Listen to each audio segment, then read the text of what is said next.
Hello everyone. Today we will discuss some important questions that we have taken from some standard books. So this is example 1 in symmetrical fault analysis आपका topic right. ये question कोई gate का question नहीं है, but for initial understanding and for better understanding, first of all you have to start the type of question in which you are comfortable, and then we will see the different types of question gradually, and later on we will discuss some gate question as well. So this is first example. इसमें हमने एक power system लिया है where you have one generator, transformer, transmission line, second transformer and then motor.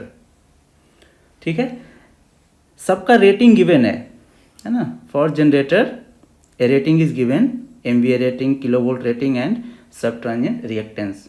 Same for transformer, transmission line का reactance भी given है ना. Motor का भी रेटिंग गिवन है. Motor here work as a load. So definitely before fault it will draw some current, it will consume power. तो question में given है कि system is so loaded that motor is drawing 15 megawatt at 0.9 power factor lead. The motor terminal voltage being 3.1 kilovolt. Motor terminal voltage means the voltage of this bus. ठीक है. find sub transient current in generator and motor for fault at generator bus. ठीक है ना. ये है आपका generator बस, ये है मोटर बस. जनरेटर बस पे कोई फॉल्ट अगर यहाँ पे हो रहा है ना, ये फॉल्ट हो रहा है यहाँ पे, तो for this fault what will be the current, fault current drawn from generator and from motor, that we have to calculate. ठीक है. क्या करेंगे इसके लिए, है ना. आपको हम बताए थे कि पावर सिस्टम में जो मोस्टली फॉल्ट एनालिसिस है, सिमेट्रिकल फॉल्ट हो या अनसिमेट्रिकल फॉल्ट हो, स्टेबिलिटी एनालिसिस है, लोड फ्लो एनालिसिस है, इन सबको हम पर यूनिट सिस्टम में कन्वर्ट करके एनालाइज करते हैं, जिससे काफ़ी आसानी होता है कैलकुलेशन में and in other terms also. ये हमने डिस्कस किया था जब पर यूनिट सिस्टम हम डिस्कस कर रहे थे. ठीक है. तो सबसे पहले हम इस पावर सिस्टम का एक पर यूनिट रिएक्टेंस डायग्राम बनाएंगे and then we will proceed further. ठीक है. तो per unit reactance diagram of given power system. ठीक है. On common base. ठीक है. जो भी हम पर रिएक्टेंस डायग्राम बनाते हैं वो एक कॉमन बेस पे बनाते हैं. अब कॉमन बेस मतलब यहाँ पे आपको एक बेस वैल्यू सेलेक्ट करना पड़ेगा. हम बताए थे प्रीवियस जो पर यूनिट सिस्टम का लेक्चर बता रहे थे, उसमें हमने बताया था कि किस तरह से पर यूनिट में कन्वर्ट करते हैं पूरे कंप्लीट पावर सिस्टम को ऑन ए कॉमन बेस. तो वो जो कॉमन बेस है वो कॉमन बेस आपको सिलेक्ट करना है. selection of base quantity. ठीक है. तो हम सबसे पहले क्या सिलेक्ट करेंगे, बेस MVA. ठीक है. और इसको लिखते हैं MVA बेस, ऐसे भी हम लिखते हैं, है ना, इन शॉर्ट. तो ये कौन सा हम बेस वैल्यू सेलेक्ट करेंगे वो स्मार्टली आपको सेलेक्ट करना है.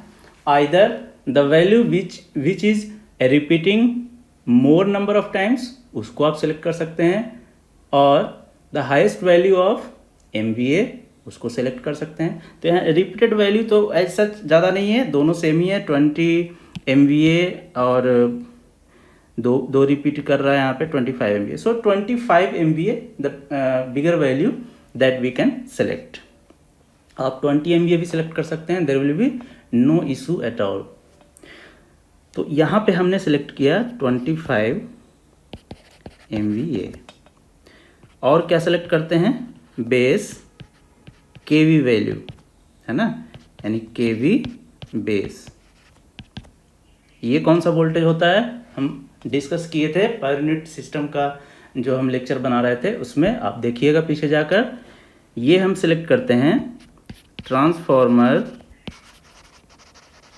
Voltage level. ठीक है, ट्रांसफार्मर का वोल्टेज लेवल को ही बेस वैल्यू हम बेस के भी सेलेक्ट कर लेते हैं। प्राइमरी साइड का अगर कोई एनालाइज करना है तो प्राइमरी साइड का जो वोल्टेज लेवल होगा वही उस साइड का सारे इक्विपमेंट के लिए बेस वैल्यू हो जाएगा। सेकेंडरी साइड का में अगर आप एनालाइज कर रहे हैं तो सेकेंडरी साइड का ट्रांसफार्मर वोल्टेज ही उस साइड के सारे इक्विपमेंट का बेस वैल्यू हो जाएगा। वो सब हम डिस्कस कर चुके थे। तो ये हमारा बेस वैल्यू है, राइट। अब इस बेस वैल्यू पे हम क्या करेंगे, उस पावर सिस्टम का पर यूनिट रिएक्टेंस डायग्राम बनाएंगे। तो पर यूनिट रिएक्टेंस डायग्राम बनाने के लिए ये जितने भी क्वांटिटी हैं रिएक्टेंस, है ना, जनरेटर का, ट्रांसफार्मर का, ट्रांसमिशन लाइन का, इन सब रिएक्टेंस को हम कॉमन बेस वैल्यू के अकॉर्डिंग सबको कन्वर्ट करते हैं, है ना। उस कॉमन बेस वैल्यू पे जो न्यू आपका रिएक्टेंस आएगा उसको कन्वर्ट करके and then you have to draw per unit reactance diagram. ठीक है, तो वो हम वैल्यू कैलकुलेट नहीं करेंगे, वो आप बिल्कुल आसानी से कैलकुलेट कर सकते हैं जैसे मैंने पिछले लेक्चर में डिस्कस किया था, है ना। अगर आपको कोई डिफिकल्टी आया कैलकुलेट करने में तो आप प्रीवियस लेक्चर देख सकते हैं। तो मैं यहाँ पे डायरेक्ट बनाऊंगा पर unit reactance diagram and we will take the value directly that we have calculated already, right. So this is our per unit reactance diagram, sorry,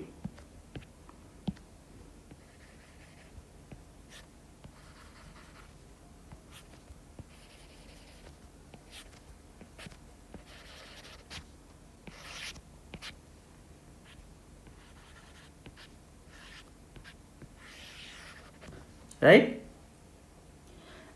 We have one generator, so this is EG, and here the question is talking about sub transient value, so we can take EG double dash also, ठीक है ना। यहाँ पे ये क्या है, XG double dash, this is your XT1, this is XTL transmission line, XT2, XM double dash, and this is your EM double dash। और यहाँ पर ये क्या है, यहीं पे मोटर आपका कनेक्टेड है ना। ये जो मोटर है कंप्लीट मोटर का ये सिस्टम है ना, मोटर का रिएक्टेंस एंड बैक EMF, ठीक है। तो इस बस से कनेक्टेड है, तो इस बस का ही वोल्टेज लेवल है, सपोज इसे हम कह रहे हैं V, ठीक है। तो रिएक्टेंस डायग्राम जब बनाएंगे तो आप सब जितने भी वैल्यू हैं सबका वैल्यू कैलकुलेट करेंगे on common base. So I have calculated this value on common base and we got 0.127, है ना। जे हम अभी कहीं पे इंक्लूड नहीं कर रहे हैं, finally we will in at last in the result we will include J, क्योंकि ये रिएक्टेंस है तो जे एक्स आएगा, है ना। तो हम अभी उसको नहीं लिख रहे हैं, बार बार जे सब में नहीं लिख रहे हैं, वो हम लास्ट में इंक्लूड कर देंगे। This value is 0.08 this is your 0.46, 0.125 and this is 0.165. Obviously सारा वैल्यू ओम में है, ठीक है। तो ये वैल्यू हमने कैलकुलेट कर लिया है और उसको हमने बना दिया ऐसा। अब देखिए सारे रिएक्टेंस का वैल्यू मिल गया हमें, है ना। अब इसका वैल्यू हमें नहीं पता है, Eg डैश Em डैश, इसका वैल्यू नहीं पता है हमें, है ना। तो अब हम क्या करेंगे ऐसे केस में? ऐसे केस में सबसे पहले आप कैलकुलेट करेंगे कि Em डबल डैश और Eg डबल डैश का वैल्यू क्या है। और इसको कैलकुलेट करने के लिए हमें क्या, अब सिंपल नेटवर्क एनालिसिस इसमें आप यूज करके अप्लाई करके और बिल्कुल आसानी से कैलकुलेट कर सकते हैं कि इन दोनों वोल्टेज का वैल्यू क्या होगा और कैसे कैलकुलेट करेंगे। कैसे कैलकुलेट करेंगे? जब यहाँ पे करंट का वैल्यू मिल जाएगा हमें, then we will apply KVL और whatever analysis that you can do, उसके बेसिस पे हम सारा वैल्यू को कैलकुलेट कर सकते हैं। अब यहाँ पे ये करंट का वैल्यू कैसे मिलेगा, वो डेटा आपको गिवन है। क्या है डेटा गिवन, देख लेते हैं। देखिए डेटा में गिवन है कि ये जो मोटर है ये ड्रॉ कर रहा है 15 megawatt power at this power factor 0.9 power factor leading, है ना, ये लीडिंग पावर फैक्टर पे है। और मोटर का terminal voltage being 3.1 kilo volt, है ना। ये जो V है, V का वैल्यू 3.1 किलो वोल्ट आपको मेंटेन करना है, राइट। चलिए गिवन है हमारे पास पावर कंज्यूम्ड बाय मोटर, है ना, P, हम लोड पावर है P नॉट भी कर सकते हैं, is equal to 15 megawatt, power factor 0.9 leading, है ना। और जो V है terminal voltage, you can say terminal voltage, है ना। और load voltage that you can also say load voltage, V equal to 3.1 kilo volt, ठीक है। ये रहा। अब एक चीज़ आप इसमें ध्यान दीजिएगा जब इसको डिस्कस कीजिएगा, तो इसमें जितना भी वैल्यू गिवन है वो 3 फेज वैल्यू गिवन है।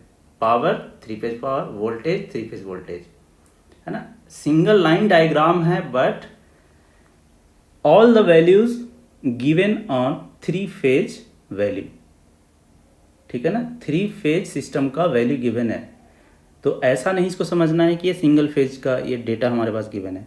तो जो भी वोल्टेज भी गिवन है 3.1 किलो वोल्ट, ये लाइन वोल्टेज है, ठीक है ना, इसको ध्यान रखिएगा। अब हमें पता है कि हम सारा एनालिसिस किस पे कर रहे हैं, पर यूनिट एनालिसिस कर रहे हैं, तो हम इन सब चीज़ों को भी पर यूनिट में कन्वर्ट करेंगे, राइट।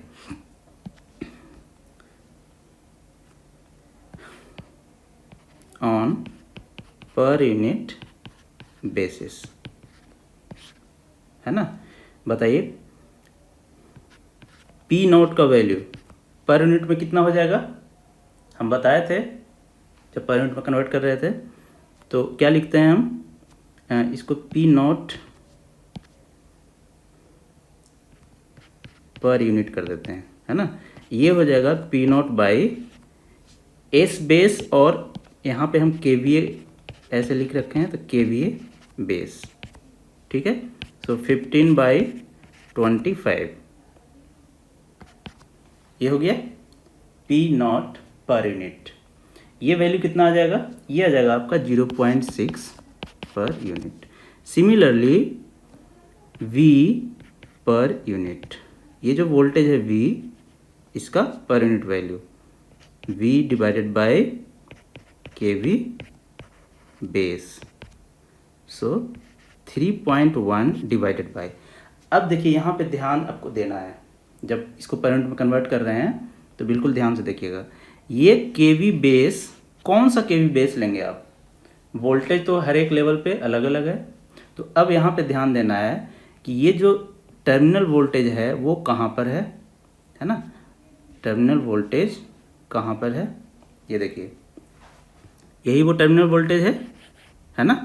तो इस टर्मिनल वोल्टेज के वैल्यू को पर यूनिट में कन्वर्ट करना है। तो अब हमने बेस केवी किसको माना है, ट्रांसफार्मर के वोल्टेज लेवल को ही बेस केवी हमने कंसीडर किया है। तो ऑब्वियसली ट्रांसफार्मर, कौन सा ट्रांसफार्मर का यूज करेंगे, ऑब्वियसली दिस ट्रांसफार्मर का यूज करेंगे। और उस ट्रांसफार्मर में भी किस साइड के वोल्टेज को आप कंसीडर करेंगे, तो जिस साइड ये बस बार कनेक्टेड है, देन सेकेंडरी साइड और low voltage side of transformer T2 है ना, उस वोल्टेज को आप बेस केवी कंसीडर करेंगे। ये सब छोटी छोटी बातें हैं पर यूनिट के कन्वर्जन के टाइम पे जो आपको ध्यान रखना है। So you can write here this value is LV side voltage of transformer T2, ठीक है। तो कितना है 3.3, समझ गए। So this value will be 0.94 per unit, ठीक है। तो ये आपने कन्वर्ट कर दिया पावर और वोल्टेज दोनों को। अब अप्लाई करेंगे, हाँ अब देखिए, चलिए अप्लाई बाद में करेंगे। पहले तो ये देख लें कि इससे हम कैसे कैलकुलेट करेंगे करंट का वैल्यू, ठीक है। तो क्या यूज करते हैं आप, हम आपको डिस्कस किए थे प्रीवियस लेक्चर में कि चाहे वो 3 फेज पावर हो या सिंगल फेज पावर हो, सबके लिए एक ही फॉर्मूला यूज होता है, and that is P nought per unit is equal to V per unit into I per unit cos phi, where cos phi is power factor of the load. यहाँ पे P per unit given है, कितना है 0.6 is equal to 0.94, this is your voltage. I per unit जो आपको calculate करना है 0.9, I per unit will be, you will get this value 0.71 per unit, है ना। तो यही वो वैल्यू है I पर यूनिट 0.71, है ना, जो आपको कैलकुलेट करना था। चलिए इसको हम यहाँ पे कॉपी कर लेते हैं, ये है वैल्यू आपका, ठीक है। करंट का वैल्यू मिल गया आपको। अब ये इतना कॉम्प्लिकेटेड ना दिखे उसके लिए हम इन सब को हटा दे रहे हैं, ठीक है। ये हमने हटा दिया इसे, ये वैल्यू है आपका, ठीक है।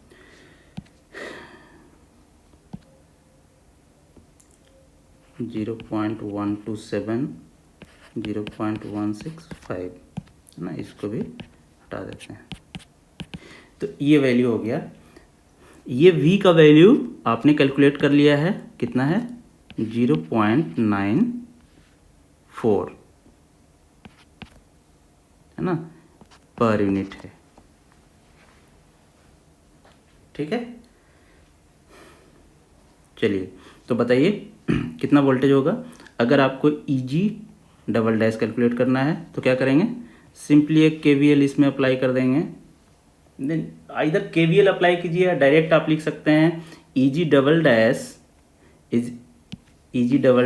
Is equal to this voltage plus voltage drop in this reactance, simply. So you can write EG double dash is equal to V per unit plus voltage drop I per unit into अब j तो हम लगा ही देंगे सब में, हमने बताया था वो जे लास्ट में हम इंक्लूड करेंगे। सो 0.127 प्लस 0.08 प्लस 0.46 प्लस 0.125 है ना। अब इसका वैल्यू आप लिखेंगे तो 0.94, और ऑब्वियसली टर्मिनल वोल्टेज को हम रेफरेंस वोल्टेज कंसीडर करते हैं। Then you can write 0.71 angle plus of cos inverse 0.9 and j, this value you will get 0.792 and finally जब आप इसे कैलकुलेट करेंगे EG डबल डैश तो आपको मिलेगा 0.86 एंगल 36 डिग्री। ठीक है, ये पर यूनिट में इतना per unit. Similarly EM double dash है ना, ये EM डबल डैश, ये वैल्यू कैसे करेंगे इसे हम, this value equal to this value minus voltage drop in this है ना reactance.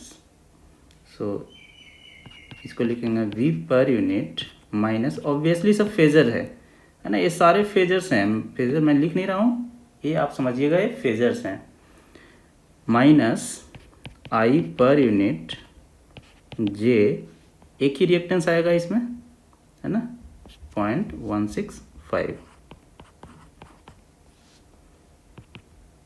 So you can right 94 angle 0 minus 0.71 angle plus cos inverse 0.9 and J 165.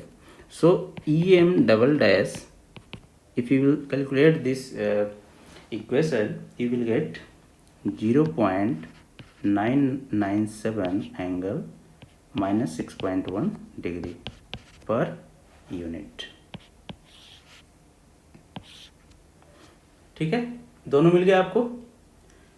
So from here we will discuss in the next lecture, lecture number 12। ठीक है।